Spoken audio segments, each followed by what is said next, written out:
Bonjour et bienvenue à cette rencontre d'auteurs. Aujourd'hui, nous avons le plaisir de recevoir Jocelyn Benoît, qui est chargé de cours annuel au département de management ici à l'Université du Québec à Trois-Rivières. Il nous présente un livre qui s'intitule Cartographie décisionnelle. Ce livre en est à sa deuxième édition et nous allons donc discuter de ça et c'est publié chez JFD.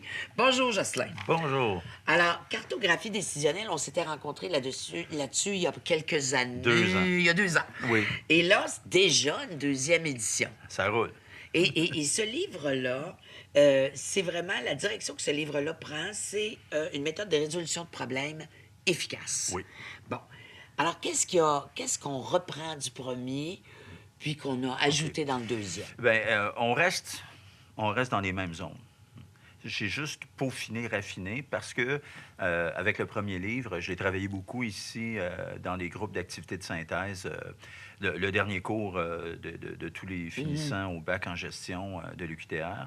Et j'ai eu la chance également de l'utiliser à la maîtrise en sécurité publique avec des gradés, des gens d'état-major, des pompiers, des policiers. Donc, j'ai pu tester les méthodes. Ces méthodes, oui. Et ça fonctionne, mais il manquait peut-être 2 dimensions. Il manquait la dimension de belles histoires du passé. C'est intéressant de se passer des histoires, mais je me suis dit, est-ce que ce serait possible de les systématiser pour être capable d'organiser finalement l'apprentissage, puis de dire, ces belles histoires-là, mais qu'est-ce qu'elles peuvent m'apporter? Ouais, D'une façon un peu plus systématique. Et également, en parlant avec des étudiants qui travaillaient beaucoup dans les jeux du commerce, je voyais que j'avais rien qui couvrait les cas en stratégie, en marketing, des cas où on a très peu d'informations et à partir desquels on doit proposer une stratégie. Donc, ce que j'ai fait, c'est que j'ai pris... C'est le même livre, mais j'ai décidé de créer 3 volets dans les méthodes.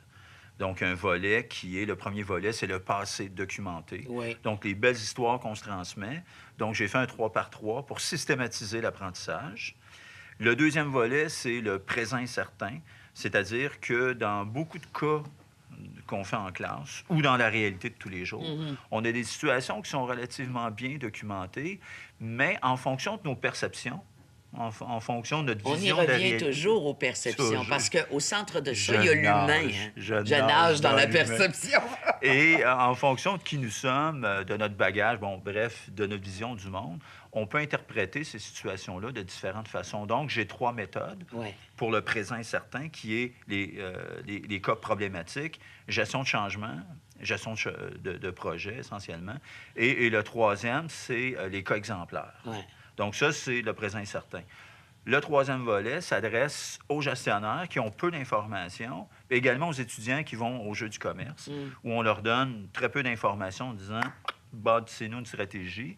Donc, c'est le futur à définir, où je propose un dernier 3 par 3 pour aider les gens avec peu d'informations, comment je me structure pour m'aligner, puis prendre une décision, proposer une stratégie efficace. Qu'est-ce que le 3 par 3? Ah! On vient d'en parler. C'est un là, nombre là. magique. Oui, ah ben oui. C'est que je suis, par définition, un TOC, pas trouble obsessif-compulsif, mais triplicitaire obsessif-compulsif. Oui. C'est que la triangulation, pour moi, en pédagogie et Oui. dans le monde des affaires, pour moi, quand on a 3 points d'ancrage dans la réalité, c'est beaucoup plus efficace pour se donner une vision plus structurée, plus globale.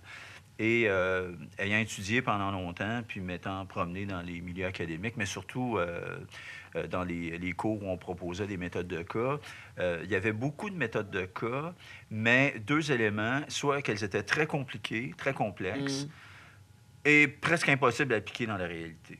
Donc, mon petit côté consultant a fait en sorte que je faisais des méthodes de cas et je m'en allais vers des méthodes en 3 étapes.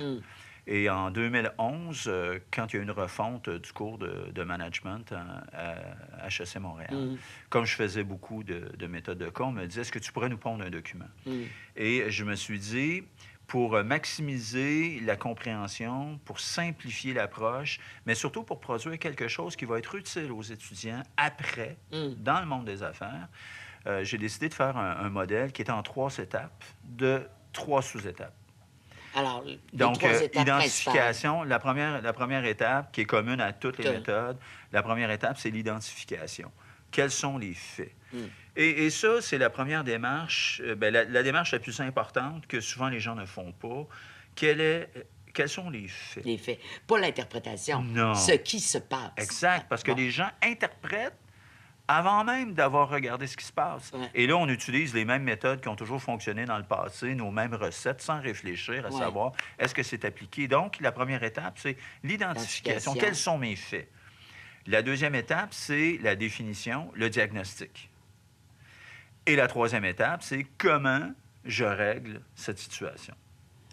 Et c'est commun à, comme je vous dis, le Et là, passé. dans le comment je règle, j'imagine qu'il y a des moyens, il y a Oui, des outils évidemment. qui sont proposés à travers tout ça.